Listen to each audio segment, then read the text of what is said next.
जब ये पट्टियां खुलेंगी तो तुम्हारा चेहरा मोहरा पूरी तरह से बदल चुका होगा। पहचान नहीं पाओगे अपने आप को। मैं भी तो यही चाहता हूँ कि कोई मुझे पहचान न पाए, तभी तो मैं वो काम कर पाऊंगा जिसके लिए मैं जी रहा हूँ।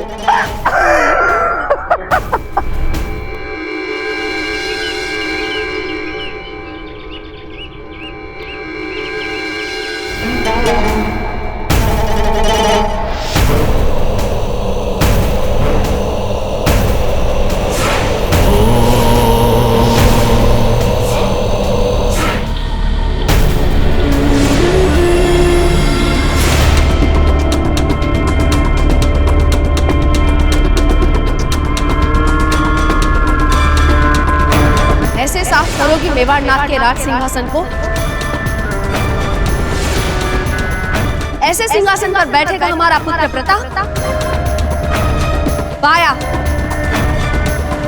पकड़ लो इसे और डाल दो काल कोठरी में। क्षमा कर दीजिए हमें।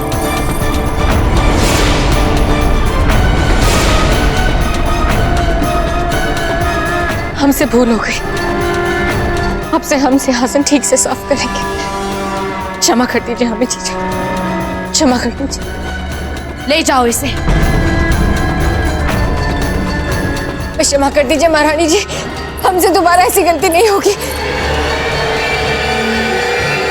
हुकुम, हुकुम, हुकुम, हमें बचा लीजिए हुकुम। हीर भाई जी, अब हम मेवाड़ के महाराणा नहीं रहे। मेवाड़ के महाराणा हैं प्रताप, महाराणा प्रताप। ले जाइए इनको यहाँ से। तो आपने प्रताप को मेवाड़ का राजा क्यों बनने दिया? क्यों किया आपने हमारे साथ ऐसा राणा जी? क्यों किया आपने हमारे साथ ऐसा? क्यों बनने दिया प्रताप को मेवाड़ का राजा? बताइए राणा जी, बताइए राणा जी, बताइए। बोलिए राणा जी, बोलिए आपने प्रताप को मेवाड़ का राजा क्यों बनने दिया? बोलिए राणा जी, बोलिए बोलिए बोलिए राणा जी, बोलिए। हो जाइए, शांत हो जाइए महारानी साहब, होश में आइए, संभालिए अपने आप को। महारानी साहब संभालिए। या जी, हम तो यहाँ सो रहे थे ना, ये क्या हुआ?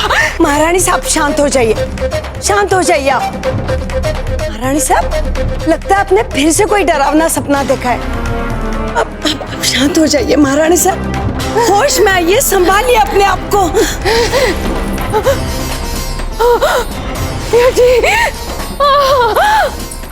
महारानी साहब, लगता है वो शुभ घड़ी आ गई है।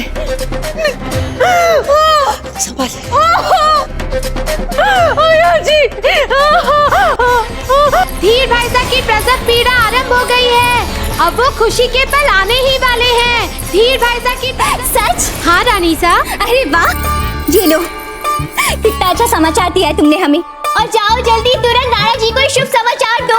तुमने तो हमारा दिल ही खुश कर दिया।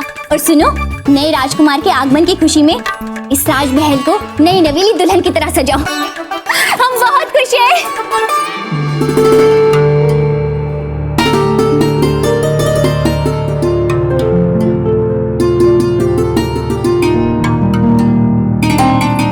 महारानी सा, महारानी सा। क्या बात है सुलेखा? धीर भाई साहब की प्रसव पीड़ा प्रारंभ हो गई है।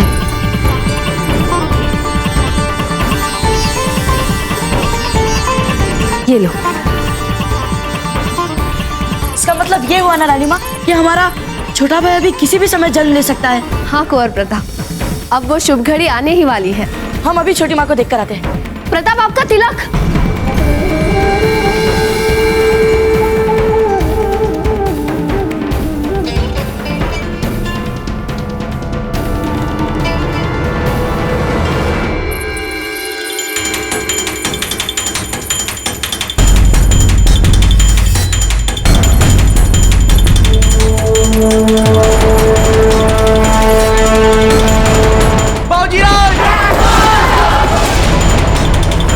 आंखों ठीक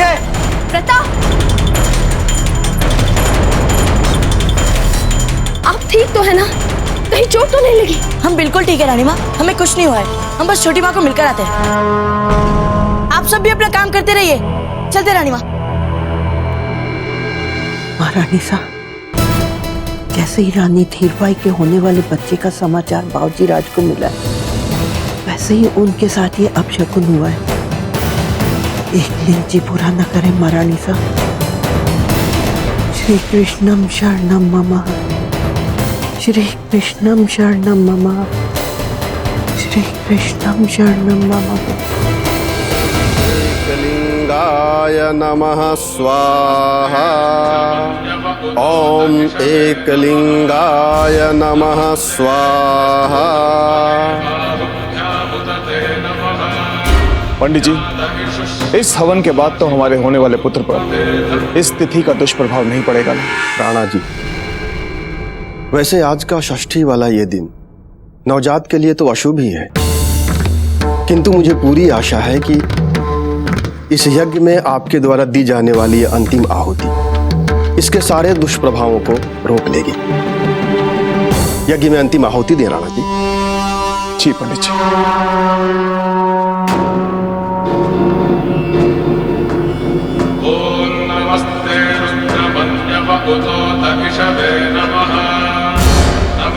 पुनः आहुति दे राणा जी।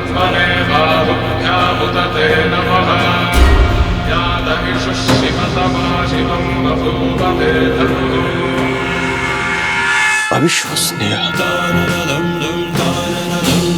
क्या हुआ पंडित जी? राणा जी, इतना सारा घी डालने के बाद भी हवन वेदी से धुआं ही धुआं उठ रहा है। अग्नि प्रज्वलित नहीं हो रही है। इसका क्या अर्थ है पंडित जी? अपशकुन राणा जी, अपशकुन। किंतु आप चिंता ना करें। व्यक्ति अपने प्रतिदिन के शुभ कर्मों से नियति के लेख बदल सकता है, और मुझे पूरा विश्वास है कि राजकुमार जन्म लेने के बाद अपनी नियति स्वयं गढ़ेंगे। खम्मा घड़ी अन्नदाता, मेवाड़ की प्रजा अपने महाराणा की प्रतीक्षा कर रही है। जाइए राणा जी, जितने पुण्य कर सकते हैं करें। आप गरीबों को जितना दान करेंगे, आपके होने वाले राजकुमार को उसका उतना ही लाभ मिलेगा। जी पंडित जी, आज्ञा दीजिए।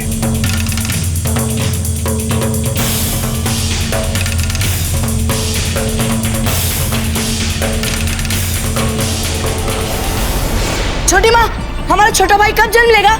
बताइए ना छोटी माँ। उसे पता नहीं है कि हमें गुरुकुल भी जाना है। माँ, आप ही कहिए ना।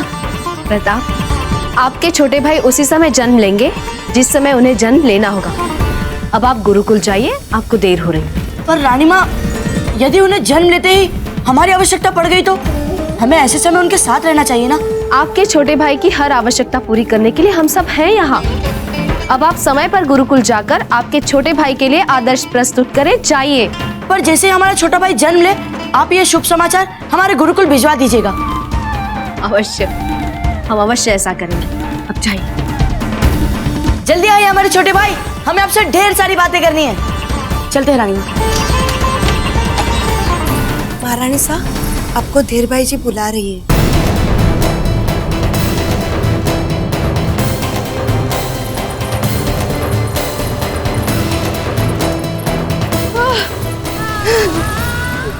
जीजा, जीजा, कहिए धीरबाई जी, क्या चाहती हैं आप हमसे? जीजा, हमें बहुत बुरे विचार आ रहे हैं जीजा, बहुत बुरे विचार आ रहे हैं। हमें न जाने क्यों प्रताप का भय मन से जाता ही नहीं है जीजा। क्या करें? न जाने क्यों ऐसा लगता है जीजा कि प्रताप की कीर्ति के आगे हमारे बच्चे की पहचान गुम हो जाएगी। जीजा, आपने हमें रामायण सुनाई ताकि हमें अच्छा लगे। हमें अभी भी बुरे ख्याल आ रहे हैं जीजा, हमें अभी भी बुरे ख्याल आ रहे हैं। हमारे लिए रामायण पढ़िए जीजा, रामायण पढ़िए हमारे लिए। हाँ धीरबाई जी, भरोसा रखिए, सब ठीक हो जाएगा। कैकेयी ने मंत्रा से डांटते हुए कहा, तू मुझे मेरे राम के विरुद्ध भड़काना चाहती है? तू मुझ में राम और भरत के लिए विद्वेष का विष भरना चाहती है? चली जा यहाँ से।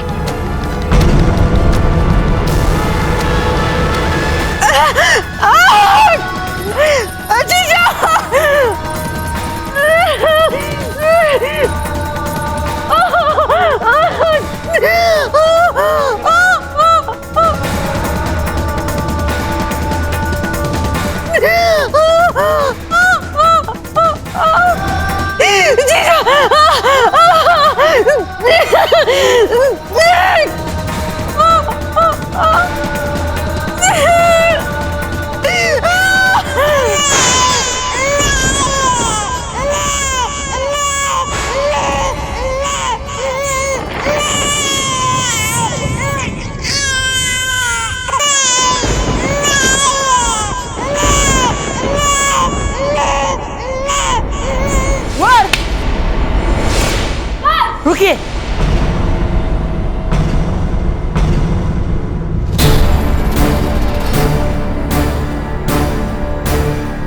अपने आंखों की पट्टी खोलिए।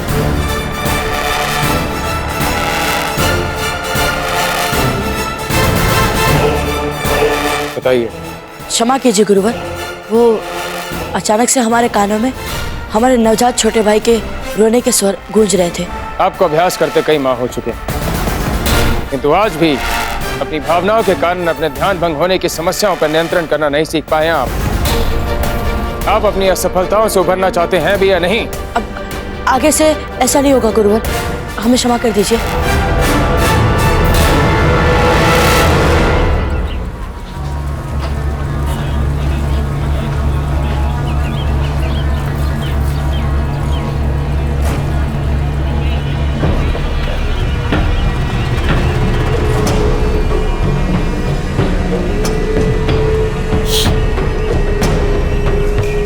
जो माल मंगवाया था वो आ गया? बात तो समझ में नहीं आ रही है, ये आत्मघाती काम क्यों कर रहे हो तुम? इसी सुनसान जगह पर भी तो ये माल लिया जा सकता था। सुनसान जगह पे किया गया कारोबार हमें चित्तौड़ के किले तक नहीं पहुंचाएगा। ये बेहतरीन बारूद है, सीमा पार से मंगवाया है। 50 मूरों से कम नहीं लूंगा इसका मैं। 50 नहीं, 100 रख लो। दिखते तो साधारण मेवाड़ी हो और अशरफिया ऐसे बांट रहे हो कि कहीं के राजा हो।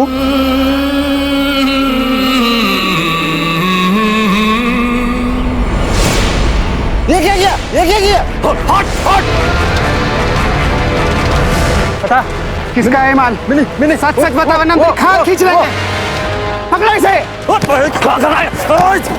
कर दो। क्षमा, बारूद खरीदते हो और क्षमा मांगते हो? नहीं। जानते हो इस अपराध के लिए तुम्हें सालों काल कोठरी में सड़ना होगा। नहीं। चलो, इसका न्याय मेरा नाथ ही करेंगे। चलो।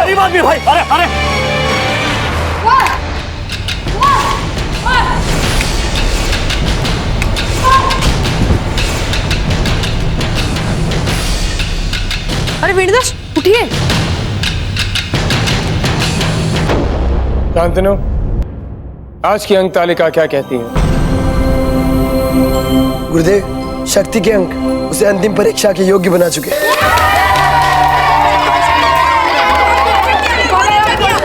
शांत हो जाओ। बाबूजीराव प्रताप और मान सिंह, आप दोनों के समान अंक आए। बहुत अच्छा कुंवर शक्ति। अब अंतिम प्रतिस्पर्धा के लिए कुंवर शक्ति के साथ कौन भाग लेगा? कुंवर प्रताप या मान सिंह, ये कल तय होगा। बाबूजीराज, आप सब पंक्ति बनाकर खड़े हो जाएं। खमागणी बाबूजीराज, खमागणी शक्ति सिंह, छोटे राजकुमार शाह का जन्म हो गया है। हमने कहा था ना गुरुवर कि हमारे कानों में हमारे छोटे भाई का रोना सुनाई पड़ा है। हमें तो तब से ही पता चल गया था जब हमारे छोटे भाई संसार में आए थे। गुरुवर, यदि आपकी आज्ञा हो तो क्या भाई शक्ति और हम हमारे छोटे भाई को देखने जाए?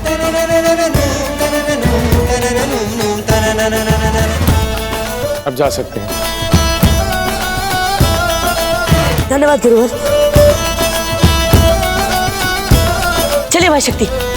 गुरुवर, एक योद्धा बनने के लिए हमने आपसे इतना कुछ सीखा है कि हमें समझ में ही नहीं आ रहा हम आपका आभार कैसे व्यक्त करें।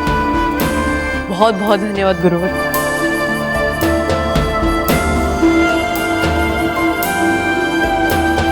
चलिए दादा।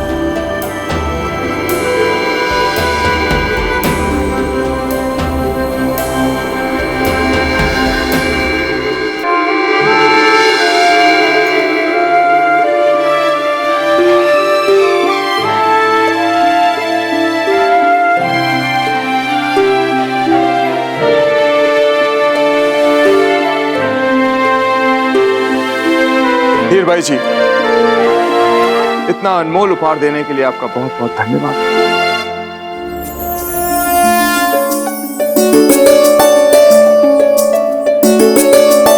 छोटी माँ, हमारा छोटा। वहीं रुक जाइए कुंवर प्रताप।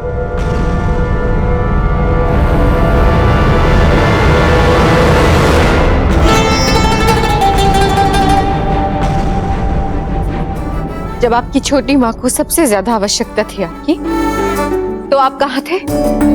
क्यों इतनी देर लगा दी आने में? क्षमा कर दी ना छोटी माँ। धीर भाई जी, इस बार कुंवर प्रताप को क्षमा कर दीजिए। वो अपने भूल का पश्चाताप अपने छोटे भाई का नामकरण करके करेंगे।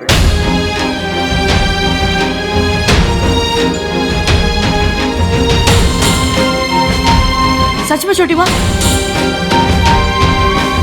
अम्मा का नहीं महाराणा साहब, नगर कोतवाल आपके दर्शन करना चाहते हैं। लीजिए कुंवर प्रताप, अपने छोटे भाई को संभालिए।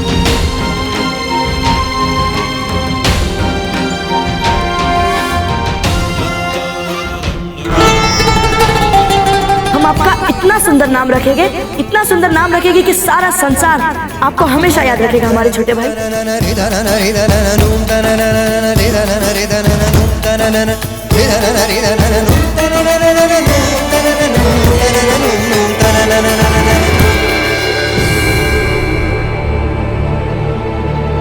राणा जी, हमारे आदेश पर नगर अधीक्षक ने जिस व्यक्ति को भी संदेहास्पद कार्य करते हुए देखा है, उसे बंदी बनाकर इस गृह में डाल दिया।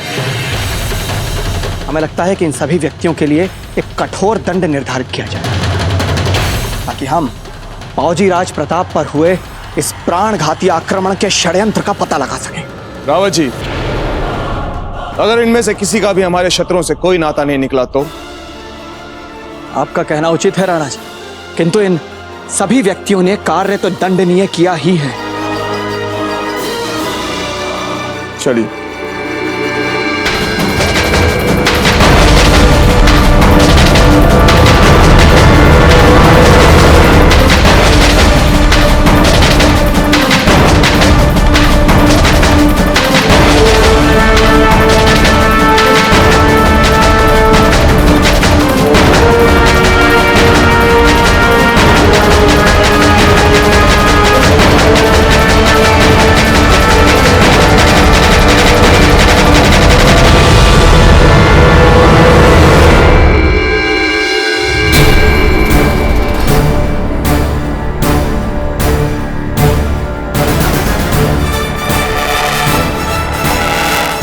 हुकुम, इन्हें पकड़ते समय हमें जिस जिस के लिए जिस जिस अपराध की संभावनाएं दिखी, वो हमने रावत जी को बता दी।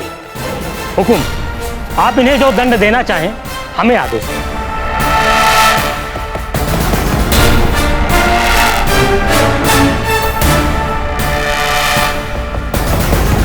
हम इन सभी अपराधियों को आज क्षमादान देते हैं। हम चाहते हैं कि इन सभी को रिहा कर दिया जाए।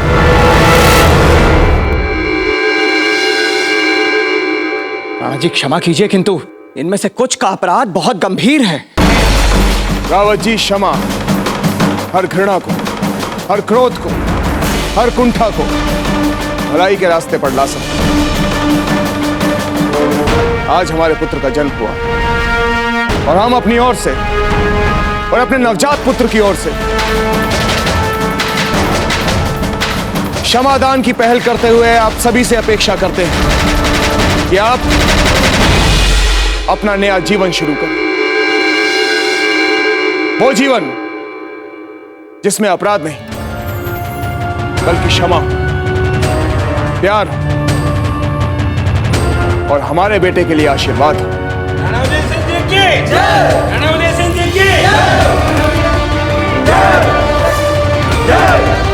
सुनो सुनो सुनो, चित्तौड़ के नागरिकों सुनो, मेवाड़ की रानी हीरबाई जी ने एक सुंदर राजकुमार को जन्म दिया है।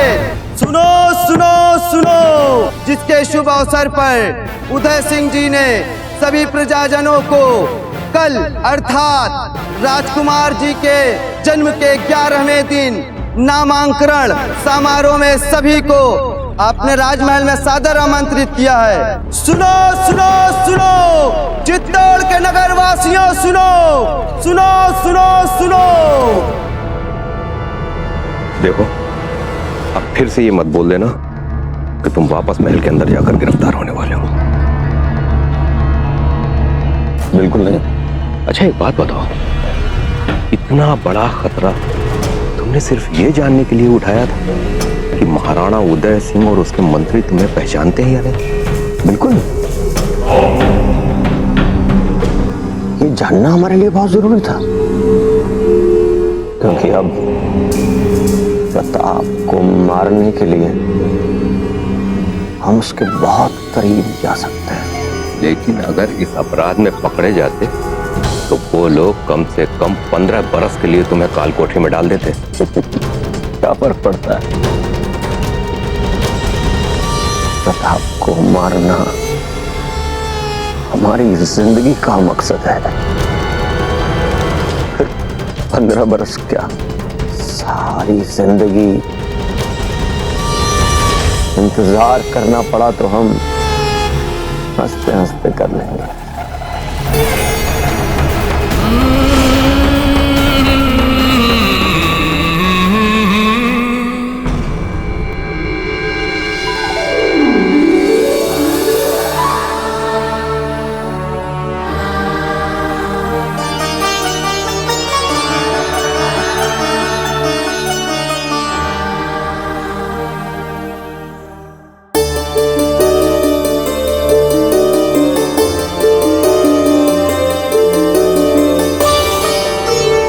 छोटी माँ, क्या अब हम अपने छोटे भाई को दाजीराज के पास ले जा सकते हैं? अवश्य।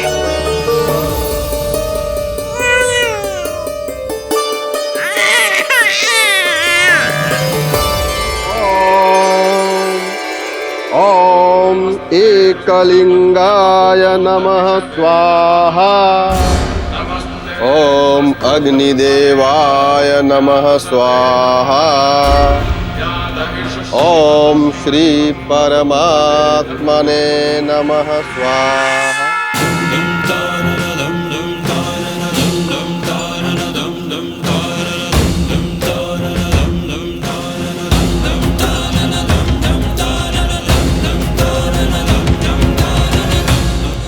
अब राजपूत परंपरा के अनुसार मेवाड़ के जो सबसे वीर राजपूत माने जाते हैं वे छोटे राजकुमार को जन्मघुट्टी पिलाएंगे।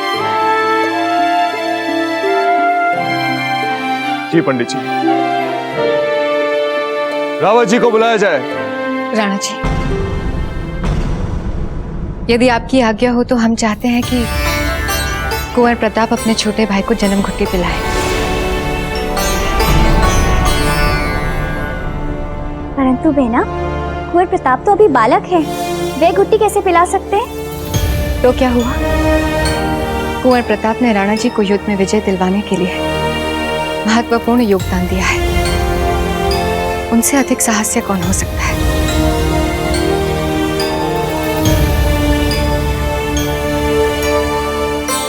और वैसे भी अगर कुंवर प्रताप अपने छोटे भाई को कुछ पिलाएंगे तो हमें संदेह नहीं होगा। विश्वास बहुत बड़ी चीज होती है।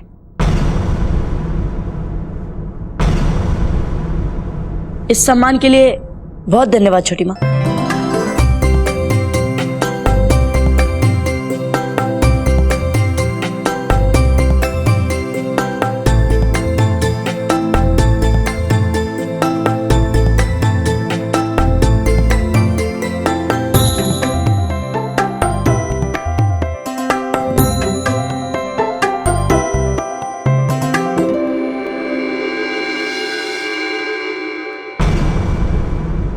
बाबूजी राज।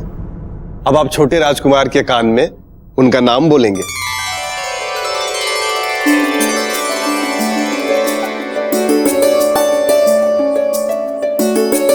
कुंवर प्रताप,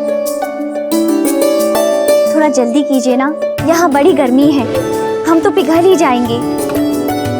हाँ बस लीजिए मंजली माँ।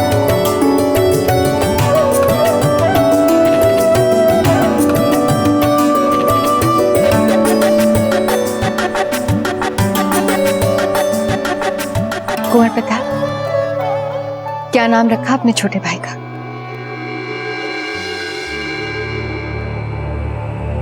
जिसमें पूरे संसार से लड़ने की ताकत हो, जो पूरे जग से मल कर सकता हो, उसका नाम है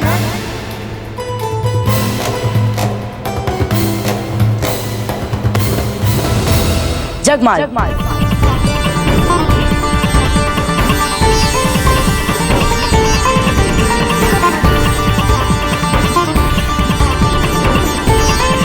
रानी माँ, आप भी आइए ना। आप वहां क्यों इतने कोने में खड़ी हैं?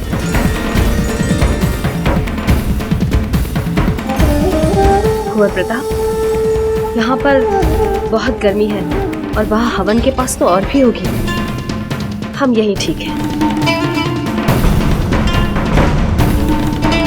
महारानी साहब, नामकरण के समय इतनी भीषण गर्मी, ये अशुभ है। गिरजादाई, हर समय बुरा सोचना अच्छी बात नहीं है। तो चलिए, अब हम ये आनंद पूरी प्रजा के साथ बांटेंगे और छोटे राजकुमार जगमाल का पूरी प्रजा से परिचय करवाएंगे। चलिए।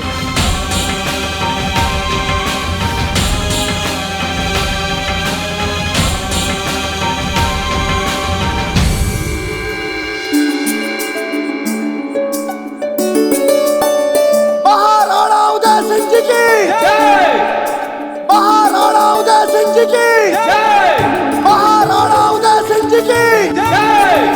महाराणा उदय सिंह जी की जय। आज हमारे छोटे भाई का नामकरण हुआ है और उनका नाम है कुंवर जगमाल सिंह। बाबूजी राज जगमल की जय। बाबूजी राज जगमल की जय। बाबूजी राज जगमल की जय। बाबूजी राज जगमल की जय। बाबूजी राज जगमाल की जय। बाबूजी राज जगमाल की जय। सुरदन सिंह जी, आप प्रजा को ये भेंट बांटिए, हम अभी आते हैं। हुकुम।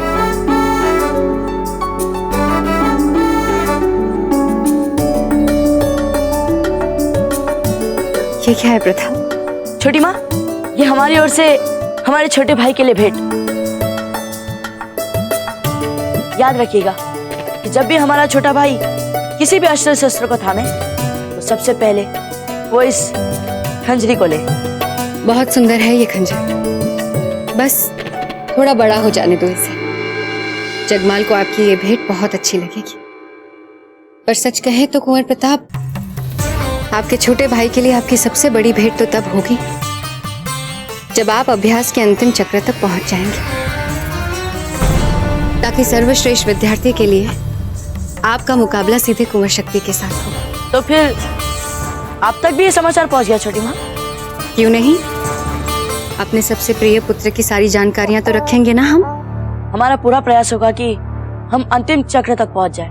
एक बार हम अंतिम चक्र तक पहुंच जाए तो फिर चाहे भाई शक्ति जीते या फिर हम, इसमें कोई अंतर नहीं पड़ेगा हमें छोटी माँ। हमने दाजीराज को वचन दिया था कि हम उन्हें कभी निराश नहीं करेंगे। यदि हम इस प्रतियोगिता में असफल हो गए तो फिर दाजीराज बहुत दुखी हो गए हमसे। आप क्यों असफल होंगे, हमारा आशीर्वाद है ना आपके साथ। चलते हैं छोटी माँ, हमें अब बहुत तैयारियां करनी है। कुंवर प्रताप। दाजीराज, क्षमा करनी दाजीराज, आप इतनी सुबह सुबह यहाँ हमसे कहते थे, हम स्वयं आ जाते। कुंवर प्रताप, आज प्रतियोगिता के अंतिम चक्र के चुनाव के लिए आपकी अंतिम स्पर्धा है।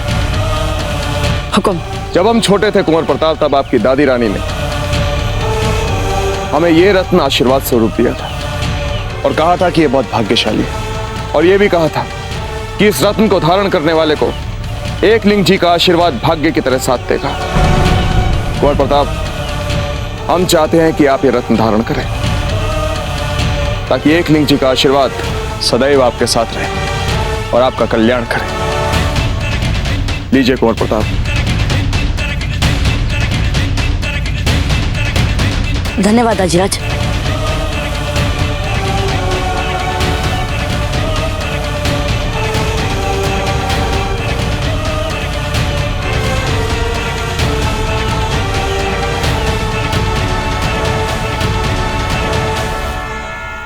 आज की कुश्ती प्रतियोगिता आपकी अंतिम स्पर्धा है।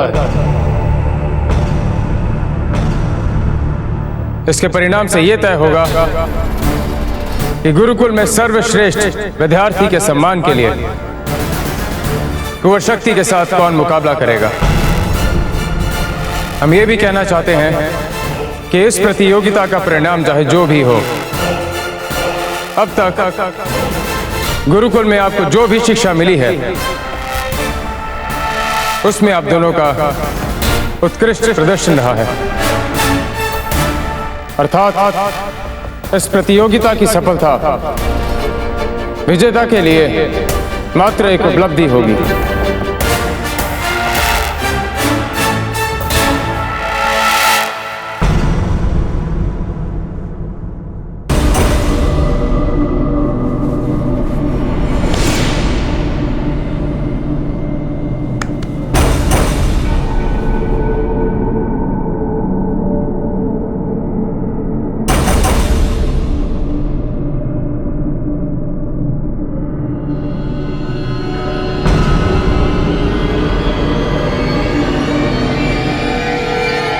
मान सिंह, आप हमारे बहुत प्रिय मित्र तो है ही, पर आज हम कुश्ती एक प्रतिद्वंदी से लड़ेंगे। ये जीत हमारे लिए कितनी महत्वपूर्ण है ये हम आपको बता नहीं सकते, पर यदि इस प्रतियोगिता में, इस कुश्ती में हमसे कोई अनिश्चित हो जाए तो हमें क्षमा कर दीजिएगा। चिंता मत कीजिए बाबूजी राज प्रताप, इन सब बातों को हम अपने मित्रता के बीच नहीं आने देंगे। और हाँ, इस कुश्ती को हम ऐसी स्थिति तक लाएंगे कि आपके पास हारने के अलावा और कोई मार्ग ही नहीं होगा।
कुंवर प्रताप, हमें आपसे बहुत अपेक्षाएं हैं, इसलिए कोशिश कीजिए कि आप फिर से ना।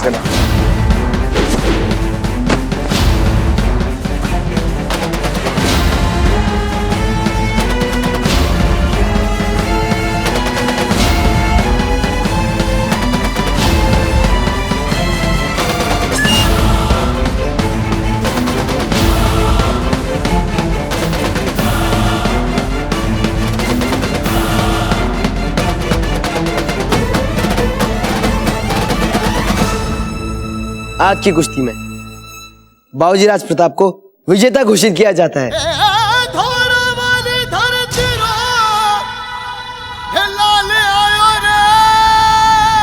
आप दोनों ने ही कड़ा संघर्ष किया। अंतिम प्रतिस्पर्धा के लिए हमारी शुभकामनाएं आपके साथ हैं।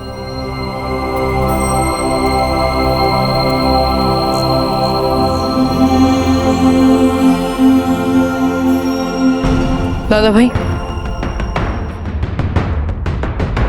अब आप और हम। हाँ भाई शक्ति, लगता तो ऐसा ही है। अब पता चलेगा कौन सर्वश्रेष्ठ है। देखते हैं। तो आपने क्या सोचा है राणा जी?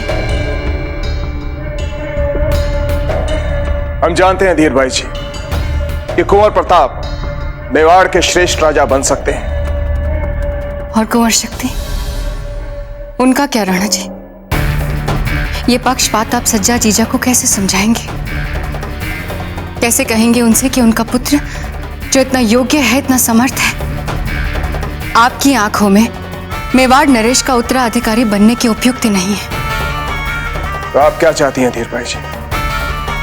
कि हम गुरुकुल की प्रतियोगिता के आधार पर मेवाड़ का भविष्य तय करें?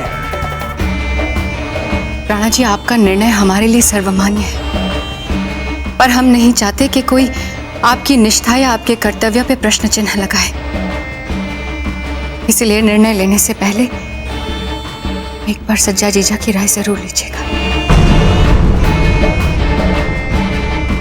कुंवर शक्ति, आपको पता है, आपकी छोटी मासा हमें बता रही थी कि अगर आप इस प्रतियोगिता में कुंवर प्रताप को हरा देंगे ना, तो आपके दाजीराज आपको ही उत्तराधिकारी बना देंगे। और पता है क्या, वो राणा जी से जाके खुद इस बारे में बात करेंगी। क्षमा कर दीजिए हमें सज्जा जीजा।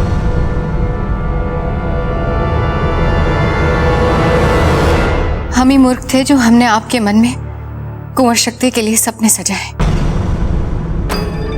कर लेंगे कोई कठोर प्रायश्चित हम। आप ये क्या कह रही हैं बहना? अब हम क्या बताएं आपको? राणा जी कुंवर प्रताप के लिए इतना पक्का मन बना चुके हैं कि वो किसी की बात ही नहीं सुनना चाहते। हमने उन्हें बहुत समझाया कि जरा खुले मन से सोचें। ये भी कहा कि गुरुकुल में हो रही श्रेष्ठता की प्रतियोगिता में कुंवर प्रताप भी है और कुंवर शक्ति भी। जो भी प्रतियोगिता में श्रेष्ठ है उसे अवसर मिलना चाहिए, पर न्याय वाली वो बात कोई सुनना ही नहीं चाहते।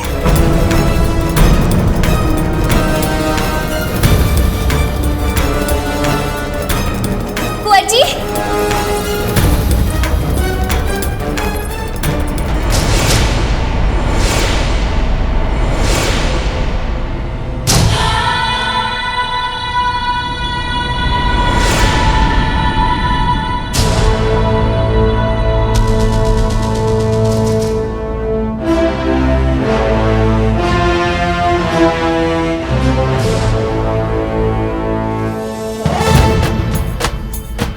बाबूजीराज, आपका तो हर तीर अचूक लग रहा है। देखिएगा, जरूर धनुष वाली प्रतियोगिता में आप ही जीतेंगे।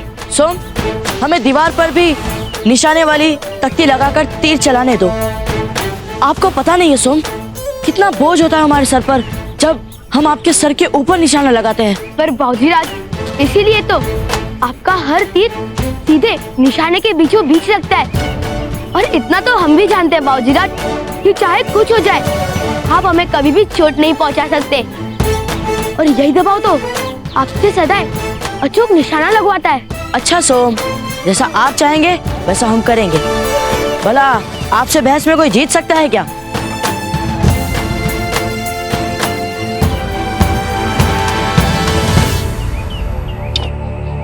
भाई शक्ति, इतने जल्दी अभ्यास बंद? कड़ी प्रतियोगिता है, आइए और अभ्यास कीजिए। दादा भाई, अब हम किसी प्रतियोगिता में भाग नहीं ले रहे। क्यों? दाशीराज तो पहले आपको श्रेष्ठ मान चुके हैं युवराज बनने के लिए। आप तो पहले ही जीत चुके हैं ये प्रतियोगिता।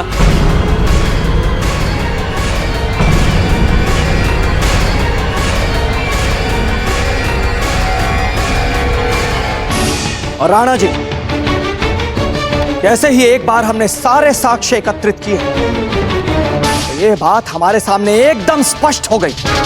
दिल्ली के वजीर शमशेर खान ने ही फौजीराज प्रताप की हत्या के लिए उस पेशेवर हत्यारे बशर खान को इब्राहिम खान बनाकर हमारे यहाँ भेजा। दिखा दी ना शम्स खान ने अपनी नीचता। हम नहीं जानते थे कि हमसे इतनी बुरी तरह से हारने के बाद वो सांप हमें डसने के लिए इतनी जल्दी अपना फन उठाएगा।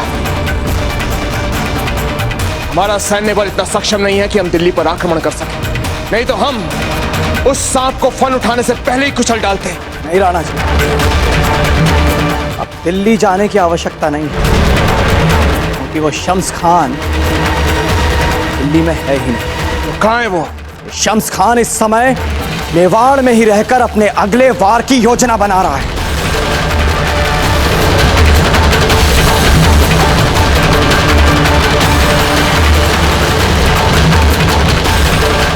क्षमा करनी दाजीराज, हमें आपसे एक बहुत महत्वपूर्ण बात करनी है। कुंवर प्रताप, ऐसा कौन सा महत्वपूर्ण कार्य है कि आपको हमारे राजकीय मंत्रणा में बिना आज्ञा लिए व्यवधान डालने आना पड़ा? बात महत्वपूर्ण नहीं होती तो हम ऐसा अपराध कभी नहीं करते।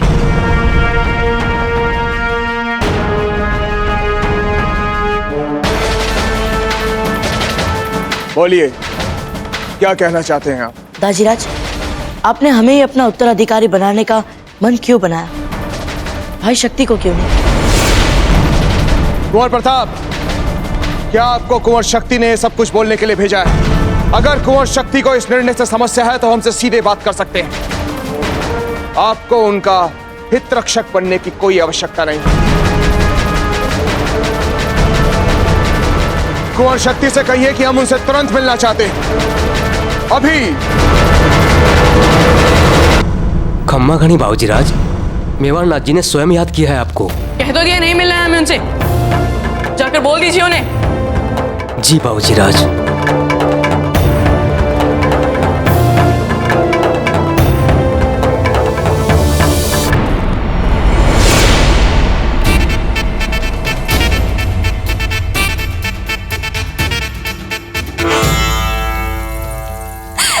क्षमा कर दीजिए राणा जी, कुंवर शक्ति को क्षमा कर दीजिए। उनको तो खुद ही नहीं पता रहता वो क्या भूल जाते।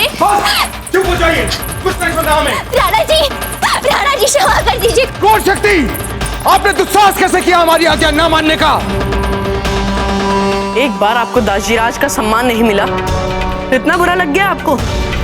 सोचिए, हमें कैसा लगा है जीवन भर जब हमें एक पुत्र होने का भी सम्मान नहीं मिला। कुंवर शक्ति, राणा जी क्षमा कर दीजिए। राणा जी क्षमा कर दीजिए।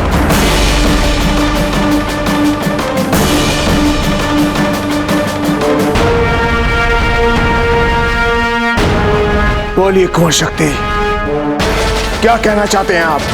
जाने दीजिए, कुछ देने के लिए इच्छा भी तो होनी चाहिए। कुंवर शक्ति, जब आपके दाजीराज आपसे कुछ पूछ रहे हैं तो बताइए ना उनसे अपने मन की बात, बोलिए। हम चाहते हैं कि गुरुकुल में हमारे और दादा भाई के बीच होने वाली प्रतियोगिता में जो भी जीते वही आपको उत्तराधिकारी घोषित करें। यदि हम हार गए तो जीवन भर हम आपसे कुछ नहीं मांगेंगे, पर यदि हम जीत गए तो आप अपने प्रिय पुत्र को मेवाड़ का उत्तराधिकारी बनाने का स्वप्न हमेशा के लिए भुला देंगे।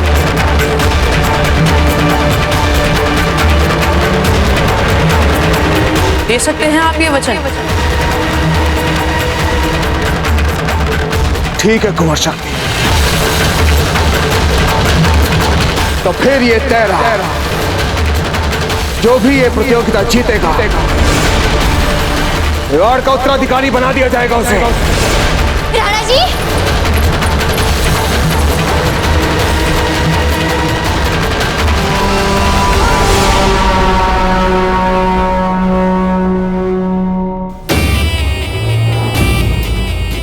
हमारे प्यारे भावी नरेश,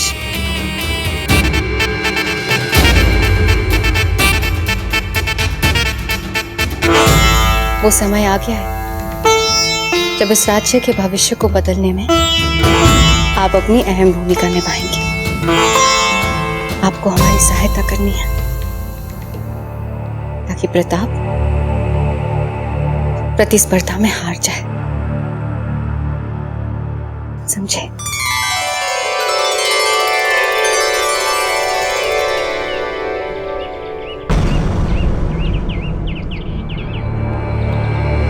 खम्मा गणी महाराज, हमें सूचना दी गई कि आप सभी लोग हमसे कोई महत्वपूर्ण बात करना चाहते हैं।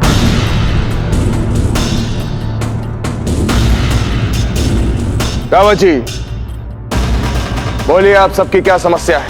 राणा जी, हम और यहाँ पर उपस्थित मेवाड़ के सभी सामंत अनेक वर्षों से आपके साथ कार्य करते आए और आज तक हम में से किसी ने भी आपके किसी भी निर्णय पर एक अंश मात्र भी संदेह नहीं।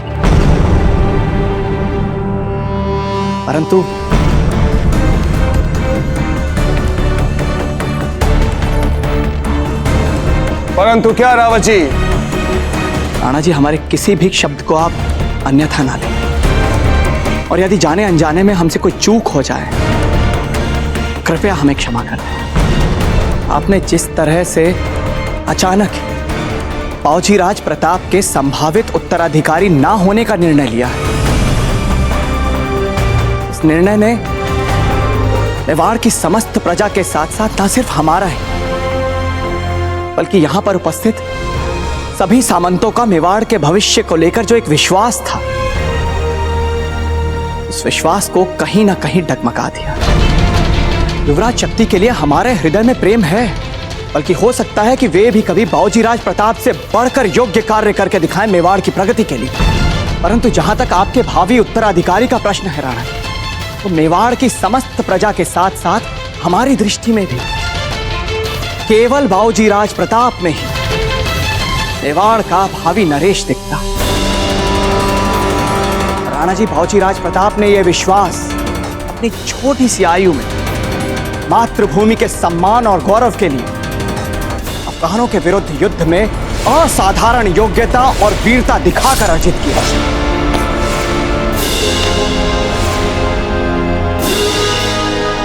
और जहां तक प्रश्न रहा इसकी औपचारिक घोषणा का, तो वो आप स्वयं कभी भी उचित समय पर कर सकते हैं। फिर अचानक दोनों राजकुमारों के बीच उत्तराधिकार के लिए इस प्रतियोगिता की आवश्यकता कहां से आ गई राणा जी? क्योंकि इस तरह से हम बावजी राज प्रताप पर एक बार फिर उत्तराधिकारी पद के लिए स्वयं को सिद्ध करने का दबाव बना रहे हैं।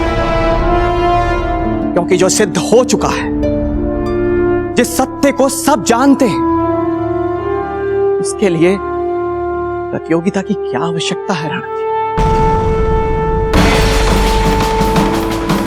हमारा मतलब आवश्यकता है रावत जी, आवश्यकता है न्याय की, आवश्यकता है मर्यादा की, आवश्यकता है राजधर्म के निर्णयों को निजी प्रेम से दूर रखने की। रावत जी, आप अच्छी तरह से जानते हैं कि कुंवर प्रताप हमारे ज्येष्ठ पुत्र हैं और हमारे सबसे प्रिय पुत्र भी। परंतु राज्य के उत्तराधिकारी जैसा महत्वपूर्ण निर्णय मात्र जन लोकप्रियता के आधार पर नहीं लिया जा सकता। न्याय की मर्यादा का भी ध्यान रखना पड़ता है और न्याय की मर्यादा कहती है कि कुंवर शक्ति भी हमारे पुत्र हैं और अपना उत्तराधिकार साबित करने के लिए उन्हें भी समान अवसर मिलना चाहिए। और वैसे भी अगर निर्णय लेते समय हमने अपनी अंतरात्मा की आवाज को नहीं सुना तो कभी भी अपने आप से दृष्टि नहीं मिला पाएंगे। आप सबकी बात ना मानने का हमें भी खेद है, परंतु जैसा कि आप सब लोग जानते हैं, प्राण जाए पर वचन ना चाहिए।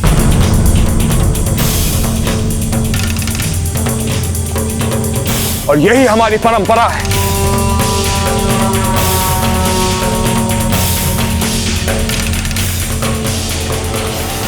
ये क्या निर्णय ले लिया हमारे महाराणा ने? हाँ वही तो, अचानक ऐसी क्या आवश्यकता पड़ गई प्रतियोगिता की? सुनो भाई, क्या सचमुच अब मेवाड़ के राज सिंहासन के लिए दोनों राजकुमारों के बीच प्रतियोगिता होगी? हाँ, हमने भी यही सुना है। ये शुभ संकेत नहीं है शांतनु।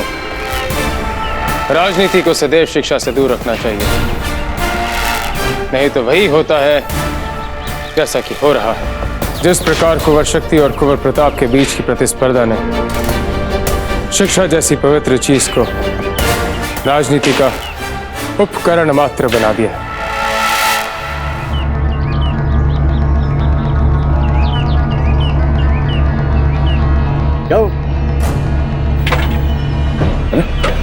ऐसी खबर लाया हूं जिसे सुनकर मारे खुशी के पागल हो जाओगे। क्या खबर है, बोलो। हमें काम भी करना है, बोलो।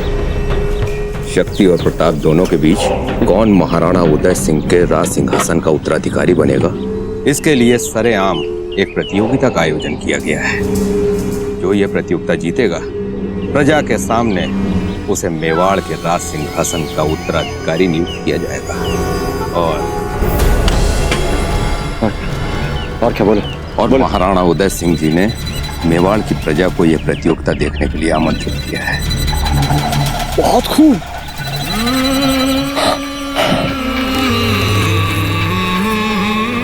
बहुत खूब।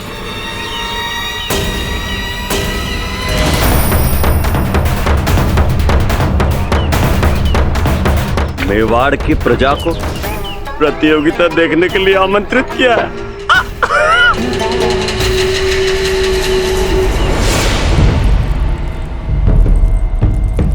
61, 62, 63। बस अब हमसे और नहीं होगा। प्रयास कीजिए दादा भाई।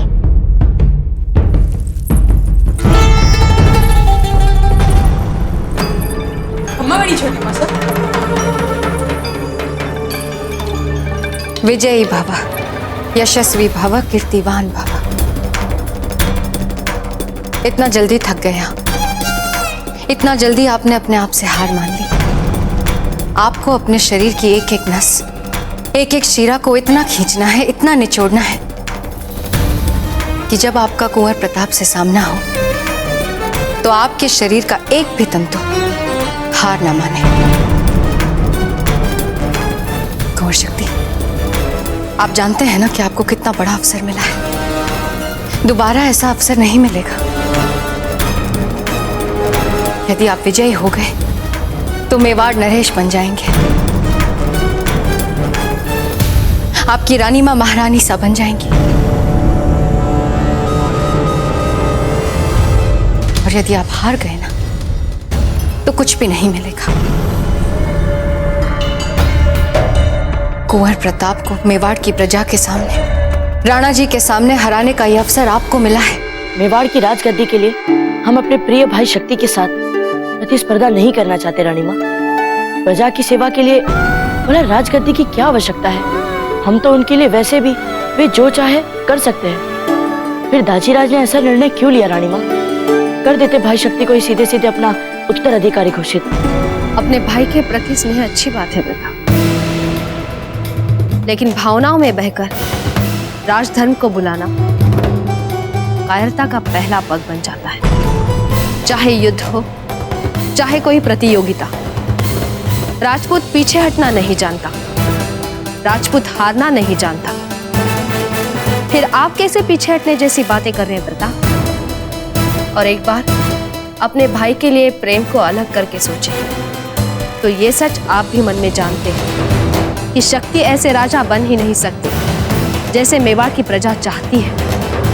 वैसा राजा जो अपने से पहले प्रजा के लिए सोचे, वैसा राजा जो सबको प्रसन्न करके ही स्वयं प्रसन्न हो जाए।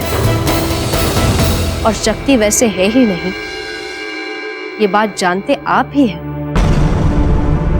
मेवाड़ की प्रजा आपको अपने राजा के रूप में देखना चाहती है।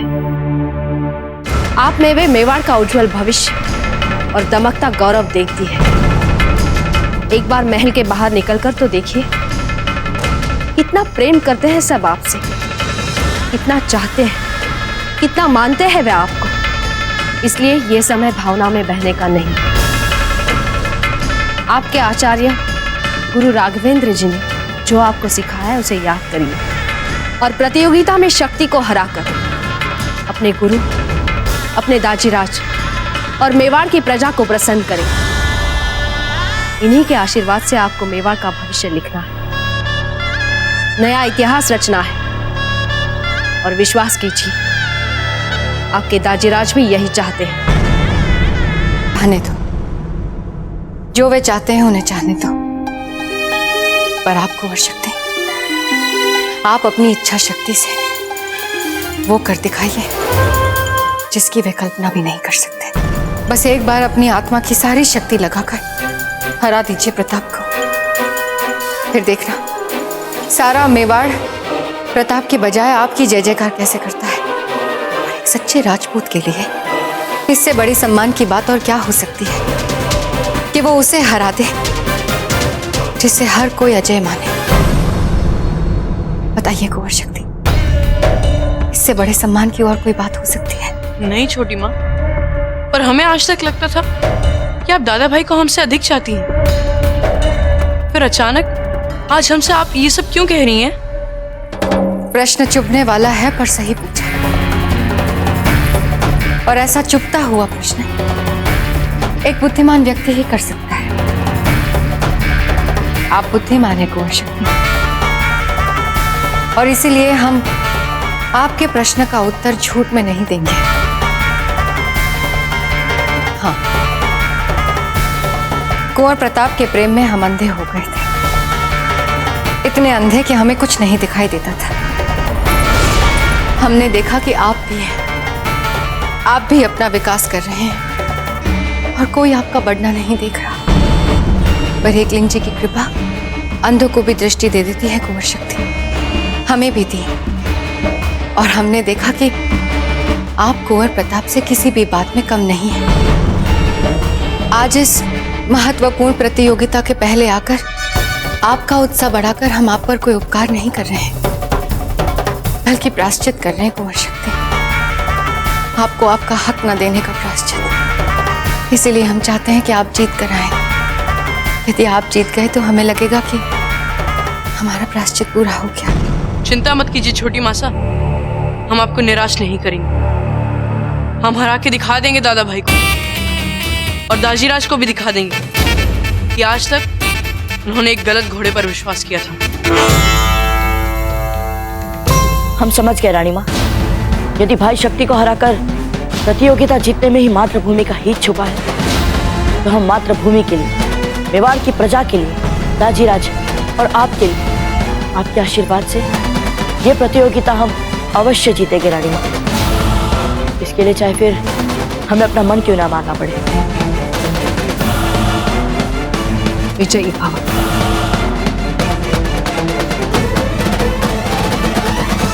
अरे जल्दी जल्दी हाथ चलाओ भाई, प्रतियोगिता का सिर्फ एक दिन रह गया है। 1000 आदमी आने वाले हैं यहाँ देखने के लिए। और ये क्या है? ये महाराणा का तख्ता इतना नीचे क्यों मारा? मौत आई है कि तुम लोगों की? मेवाड़ के महाराणा की आंखों में आंखें डालकर देखेंगे देखने वाले? पूछा करो ऐसे।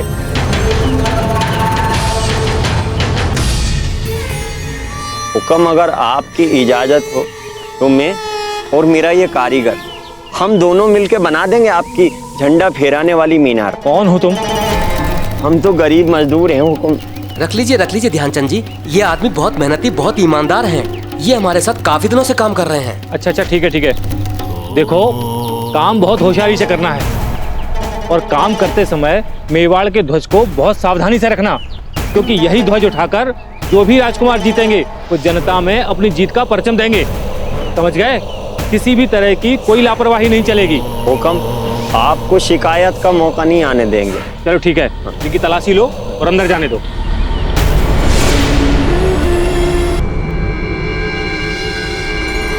कोकोया जी, कुंवर जगमाल अभी तक तैयार नहीं हुए। हमारे कुंवर जगमल साहब तो पहली बार कुल देवता के दर्शन के लिए एकदम से तैयार है। हमने आपसे कहा था ना कि कुंवर जगमाल को लाल रंग के कपड़े पहना। फिर ये क्या है? आपने सुना नहीं था? जी रानी साहब, हमें लगा कि आज के दिन के लिए कैसे रंग शुभ रहेगा। जो हम कहें उसे करने की कोशिश कीजिए। जाइए, कुंवर जगमाल को लाल कपड़े पहना के लाइए। छोटी माँ, हम आपके साथ चलने के लिए तैयार हैं। सदा समय पर आते हैं आप कुंवर प्रताप। हम जानते हैं कि कल आपकी बहुत महत्वपूर्ण प्रतियोगिता है, और आज अभ्यास के बीच हम आपको हमारे साथ मंदिर चलने को कह रहे हैं। हम बस इतना चाहते थे कि आप कुल देवता का आशीर्वाद ले ले प्रतियोगिता से पहले, इसीलिए। कोई बात नहीं छोटी माँ, हम मंदिर से आकर अभ्यास कर लेंगे। चलो फिर चलते हैं। वो छोटी माँ, हम अपने साथ सोम को भी ले चले। वो क्या है कि हम अभ्यास में बहुत व्यस्त रहते हैं ना, तो उन्हें हमारे साथ रहने का समय ही नहीं मिल पाता। हम ले लें उन्हें भी? ठीक है, ले लीजिए। हम अभी उसे लेकर आते हैं।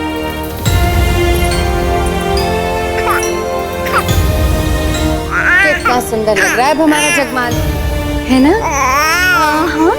रानी साहब, हमारे साथ बावजीराज क्यों चल रहे हैं? इतना भी नहीं समझी आजी। आज हमारे छोटे से कुंवर जगमाल हमारी सहायता करने वाले हैं। उनकी सहायता से हम कुंवर प्रताप के हाथ पैर जो तुड़वाएंगे, ताकि वो कल की प्रतियोगिता में हिस्सा ही ना ले सके। आज हमारे छोटे से राजकुमार पहली बार अपनी माँ की योजना में हाथ बटाने वाले हैं।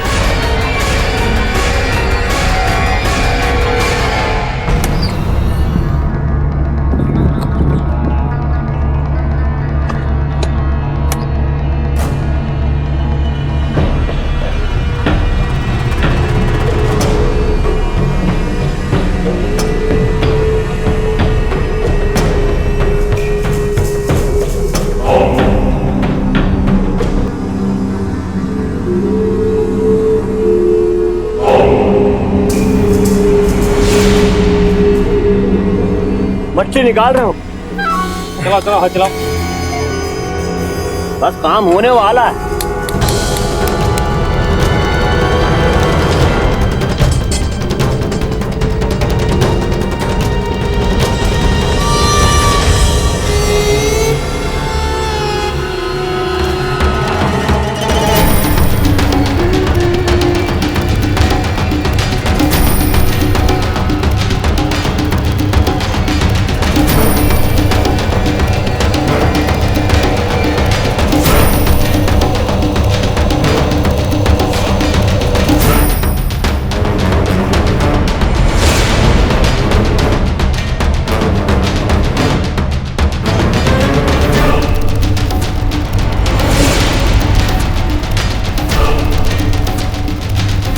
कुछ ही दिनों पहले की तो बात है पिता। इसी झंडे को फहराने के लिए तुमने मुझे यानी शम्स खान को बर्बाद किया था।